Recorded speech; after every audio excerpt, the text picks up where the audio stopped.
मेरा नाम नेहा है। मैं दिखने में सुंदर नहीं थी। मेरा वज़न भी बहुत ज़्यादा था और मेरे परिवार के सभी सदस्य कहते थे कि पता नहीं कौन इससे शादी करेगा।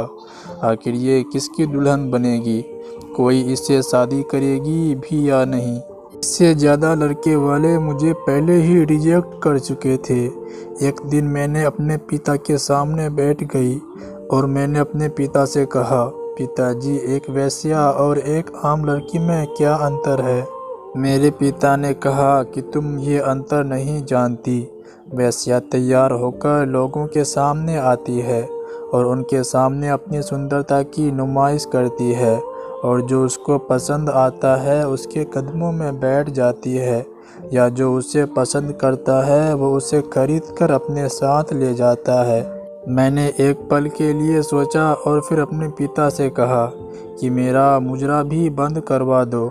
मेरे पिता ने मुझे हैरान होकर देखा और कहा, तुम पागल हो गई हो क्या? ये कैसी बेवकूफ़ी वाली बात कर रही हो? मैंने कहा, मैं भी तो यही कर रही हूँ ना। लोग आते हैं और मुझे देखते हैं, लेकिन वो मुझे लेकर नहीं जाते क्योंकि मैं उनको पसंद नहीं आती। ये सुनकर मेरे पिता चुप हो गए और उसके बाद मेरे घर में रिश्ते आने भी बंद हो गए। मेरे पिता ने कहा, हम अपनी लड़की किसी को नहीं दिखाएंगे, पहले हम लड़का देखेंगे और अगर हमें लड़का पसंद आ गया तो उसके बाद ही हम अपनी लड़की को दिखाएंगे। मेरे पिता ने मेरी शादी प्रेम नाम के एक व्यक्ति से करा दी जो एक सिलाई मास्टर था। वो उम्र में मुझसे बड़ा था, लेकिन उसने मेरे अंदर बाकी सब की तरह कोई कमी नहीं निकाली थी, बल्कि उसने कहा, मुझे लड़की को नहीं देखना। बस मेरे पिता ने जो उससे कहा उसने स्वीकार कर लिया। मेरी शादी प्रेम से हो गई। जब मैं कमरे में दुल्हन बनी बैठी थी, प्रेम अंदर आया और उसने मुझे देखा, लेकिन वो बिल्कुल भी खुश नहीं दिख रहा था। प्रेम ने मेरी तारीफ़ की और कहा कि तुम बहुत सुंदर हो और अब तुम मेरी जीवन साथी हो। अब हमें अपनी पूरी ज़िंदगी एक साथ बितानी है। शादी को कुछ समय ही बीता था कि मेरे पति ने अजीब अजीब हरकतें करनी शुरू कर दी। एक दिन रोज़ की तरह प्रेम घर से काम पर जाने के लिए निकले और उस रात वो वापस घर नहीं आए। मैंने उन्हें कॉल की तो उसका फ़ोन बंद आ रहा था। मैं घबरा गई और पूरी रात उनका इंतज़ार करती रही। इंतज़ार करते करते मैं ना जाने कब सो गई, मुझे पता ही ना चला। सुबह जब मेरी नींद खुली तो अच्छा खासा दिन निकला हुआ था। कुछ देर बाद प्रेम भी घर आ गए। मैंने उनसे पूछा कि तुम सारी रात कहाँ पर थे? वो बोला, काम बहुत ज़्यादा था इसलिए बहुत देर हो गई थी। कोई बस या गाड़ी भी नहीं मिल रही थी तो मैं अपने दोस्त के घर पर ही रुक गया था। मैंने कहा, चलो ठीक है, कभी कभी ऐसा हो जाता है, लेकिन अब ये रोज़ होने लगा था। जब भी मेरे पति काम के लिए बाहर जाते तो वो पूरी रात घर नहीं आते। एक दिन मैंने उनसे कहा कि आज आपको घर जल्दी आना है, लेकिन उस दिन भी मेरे पति रात को नहीं आए और मैं बहुत देर से इंतज़ार कर रही थी और उन्होंने मुझे फ़ोन भी नहीं किया कि आज मैं नहीं आ पाऊँगा। मुझे अपने पति की हरकत बिल्कुल पसंद नहीं आई। फिर एक दिन मैं कपड़े धो रही थी कि मुझे मेरे पति के जेब से एक ऐसी चीज़ मिली जो सिर्फ लड़कियां ही इस्तेमाल करती है।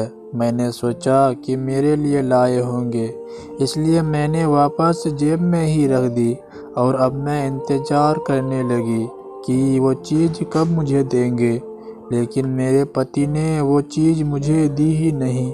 अब मुझे अपने पति पर शक होने लगा और मैं सोचती रही कि आखिर वो किसके लिए है। फिर मैंने अपने पति को इशारा किया कि मेरा मेकअप का सामान ख़त्म हो गया है, मुझे लिपस्टिक चाहिए। वो बोले कि अभी काम पर से पैसे नहीं मिले, जब मिलेगा तो लाकर दे दूँगा। फिर मैंने जेब में रखी लिपस्टिक के बारे में उनसे पूछा। बोली कि ये किसके लिए लाए हो? तो प्रेम का चेहरा पीला पड़ गया और वो बोला कि ये तुम्हारे लिए ही था। हाँ, बस तुम्हें थोड़ा सा तंग कर रहा था। ये कहते हुए प्रेम ने पूरी बात घुमा दी। अगले दिन मैंने घर का सारा काम ख़त्म करके थोड़ा तैयार होने का सोचा और जब मैं लिपस्टिक लगाने लगी तो मेरा होश उड़ गए। मैंने देखा कि ये लिपस्टिक तो किसी की इस्तेमाल की हुई है और एक औरत को इतना तो पता चल ही जाता है। अब मैं और ज़्यादा सोच में पड़ गई, लेकिन मेरी हिम्मत नहीं हुई अपने पति से बात करने की। हमारी शादी को दिन ही कितने हुए थे, अगर मैं गलत निकली तो बोलेंगे कि मुझ पर शक कर रही है। फिर सोचा कि मेरे पति को इन चीज़ों का ज़्यादा पता भी नहीं है, दुकान वालों ने उनको इस्तेमाल की हुई दी होंगी। फिर एक दिन मैं बाहर बैठकर अपने पति का इंतज़ार कर रही थी कि थोड़ी देर बाद एक औरत वहां आकर बैठ गई। देखने में वो बहुत भूखी और प्यासी लग रही थी। मैंने सोचा क्यों ना इसे थोड़ा सा खाना दे दूं। जैसे ही मैं खाने की प्लेट उसको देने लगी तो वो मेरा चेहरा देखकर चौंक गई और उसके हाथ से प्लेट छूट गई। फिर मैंने कहा कोई बात नहीं, मैं दूसरा खाना ले आती हूँ, गलती आके इंसान से ही होती है। तो उसने हाथ का इशारा करते हुए मना कर दिया। मैं जैसे ही अंदर खाना लेने गई तो मैंने देखा औरत वहाँ से जा चुकी थी और मुझे वहाँ पर एक अंगूठी मिली, जिसे देखकर मैं चौंक गई क्योंकि ऐसे ही अंगूठी मेरे पास भी थी जो मेरे पति ने मुझे दी थी। मैंने अपने सामान में जाकर अंगूठी को ढूंढना शुरू किया तो वो अंगूठी मुझे नहीं मिली। ये देखकर मेरा सर दर्द से फटा जा रहा था। मैं सोच रही थी कि मेरी अंगूठी उस औरत के पास कैसे जा सकती है। मेरे पति तो अब रोज रात को बाहर ही रहने लगे थे। अब मेरे पति को भी मुझ में कोई दिलचस्पी नहीं रही थी। वो मेरी किसी भी बात पर कोई ध्यान नहीं देती थी। मैंने कहा कि घर का सामान लेने जाना है। वो मुझसे बोली कि खुद ले आओ। अब हमारी शादी ऐसे हो गई थी जैसे 3 साल हो गए हो, जबकि हमारी शादी को अभी 3 महीने ही हुए थे। अब मुझे पूरा शक था कि कुछ न कुछ ज़रूर है और एक दिन मैंने अपने पति का पीछा किया और उस जगह का पता लगा लिया जहां वो काम करते थे और मैं वहीं पास में जाकर बैठ गई और अपने दुपट्टे से अपना चेहरा ढक लिया और उसका इंतज़ार करने लगी।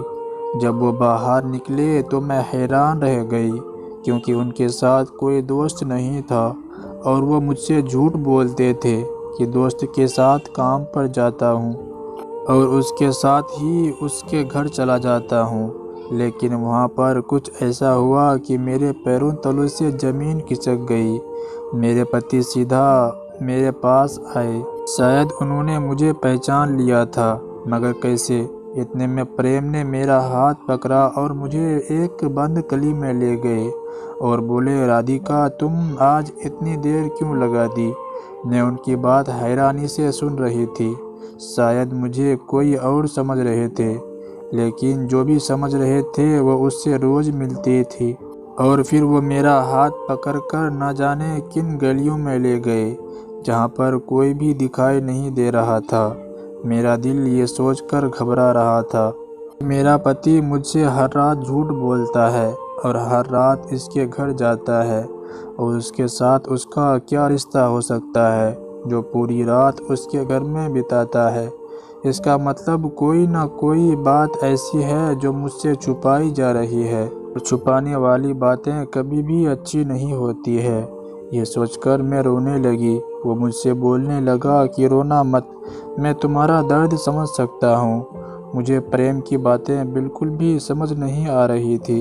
वो मुझे एक घर में ले आया, लेकिन जब उसने अपने सामने देखा तो उसने झटके से मेरा हाथ छोड़ दिया और बोला, राधिका तुम यहाँ, तो मेरे साथ ये कौन है।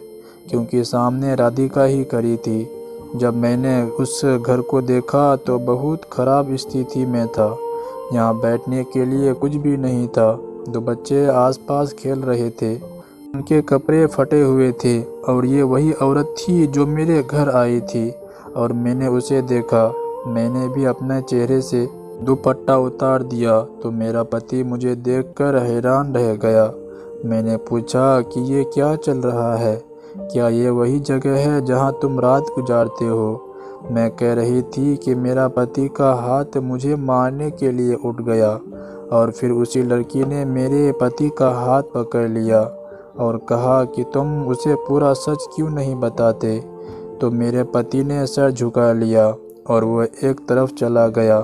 वो औरत मेरे पास आई और उसने मुझे कहा कि तुम मुझे माफ़ कर दो। जैसा तुम सोच रही हो ऐसा कुछ भी नहीं है।